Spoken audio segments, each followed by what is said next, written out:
Hey everyone, so not a food blogger, but I wanted to give you a little taste of some of the behind the scenes preparations here at the Chabad Sutton kitchen. I'm getting ready for a big Shabbat. Normally, I'm a Friday afternoon preparations kind of girl. Everything gets done Friday afternoon. My girls come home from school and we just hang out in the kitchen, dance and cook for Shabbat together. It's a lot of fun. But this week we have an especially busy Shabbat. We have Friday night dinner for couples plus two. That means we have about 10 couples coming with 2 children each. And it's going to be a lot of fun. And we also have a very special birthday kiddush for an adorable 2-year-old member of our congregation on Shabbat morning. And we have some cousins coming over to stay, some guests, lots of stuff going on. And also, even though I like cooking everything on Friday, I am making my chicken today because I'm using a recipe that I love. It's called Moroccan-inspired chicken with olives and prunes. I got it from my sister, Rachi Pinson, who got it from her sister-in-law, I think. And everyone knows that's where the best recipes come from. This recipe really tastes great if you marinate it the night before. So that's what I'm going to do. I'm going to turn the camera and I'm going to show you some of the ingredients that we have here. So this chicken has tons of ingredients, and one of the ways that I make it work is by shopping very early in the week. I know my menu and my orders go in on Tuesday, so by Tuesday afternoon, evening, I have all the ingredients for Shabbat except for the fresh vegetables, which of course I get from Trader Joe's because it's literally right there behind me. So we are very lucky to live next door to Trader Joe's, and of course that's where all of our fresh vegetables come from. But I get the chicken, you can see it here, defrosting in the sink. I have about 9 chickens here or more because we got a lot of people.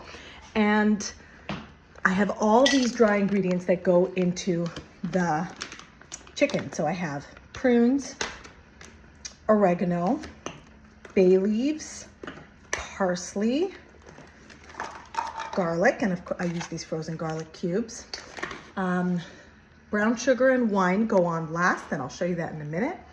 And we have olives, mixed olives, red wine vinegar, and oil. And I always like to add some salt. So this is our chicken. I'm gonna show you how to make it.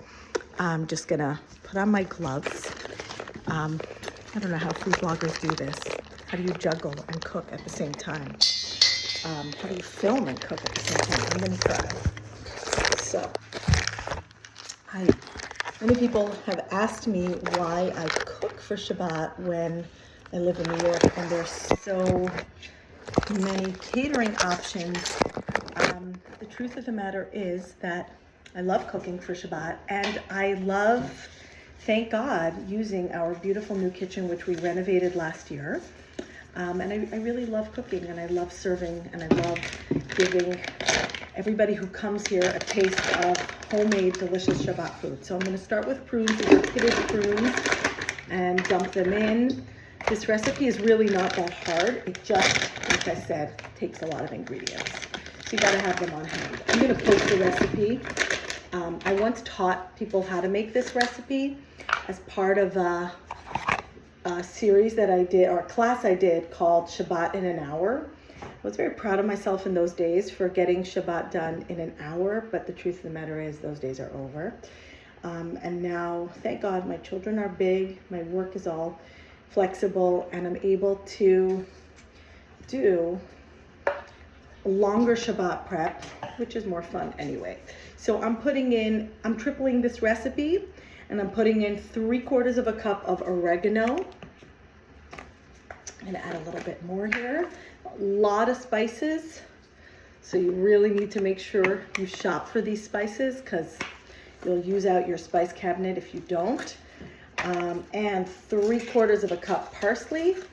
The recipe that I'm gonna share with you is for 1 chicken, but honestly, I just triple it and it's plenty. You don't need to, even though I have about 9 chickens here, you don't need to make a 9 times multiple recipe, not necessary. But I do like to load up the garlic. So it says 1 head of garlic. I'm gonna be putting in 2 of these containers. These are really easy, and did you know that they sell these in Trader Joe's? You have cubes of garlic, basil, parsley, very, very handy and helpful. And I'm gonna put the garlic in. I'll show you in a moment what that looks like. Normally I like to do my chicken marinades in a Ziploc bag, but because I'm just doing so many here, I'm gonna use a big bowl here and get as much garlic out, because I let this defrost a little too much, so it's not popping out as well as it should, but that will also make it easier to mix. All right, I have my garlic in. I'm gonna put in my olives. Hang on, draining the juice. I use whole olives. I don't know why, but I like to use these mixed olives. They do have pits, so when I serve the chicken, I always tell people, just beware of the olives. They have pits. I just think that they have more flavor than the pitted ones. I always, the prunes though, I always make sure to use pitted prunes. Okay, bay leaves, very important for this recipe. I'm gonna put in 18 bay leaves, 1, 2, 3, 5, 6, 7, 8, 9, 10, 11, 12. I don't think it really matters how many, just a nice bunch. And I'm going to pour in red wine vinegar. That's a really important, very important ingredient not to skip. I do sometimes, if I run out of it, I will just mix white vinegar and red wine, but I don't think it's as good. So I like buying the red wine vinegar. It's a really potent flavor, and when it marinates in the chicken, it gives it a really, really good flavor. So I'm gonna pour in 1.5 cups, because the recipe calls for 1/2 cup. 1.5 cups of red wine vinegar. I'm splashing it. And I'm gonna put in 1.5 cups of olive oil. Hang on. Oops. Okay. Food blogging is harder than it looks. I'm gonna put in 1.5 cups of, this is actually avocado oil, because I'm out of extra virgin olive oil. So I'm using avocado oil, which we really like to use. It's a healthy and light oil. We use it a lot. This recipe calls for capers, which I don't use. I don't know why, I just don't. And I also like to throw in some golden raisins, and I feel like they just add like extra flavor, extra texture. All right, my olive oil's in. Because I'm not using the capers, which are very salty, I'm putting in a little bit of salt. And my raisins. Now I'm gonna mix all this. Put some raisins in here.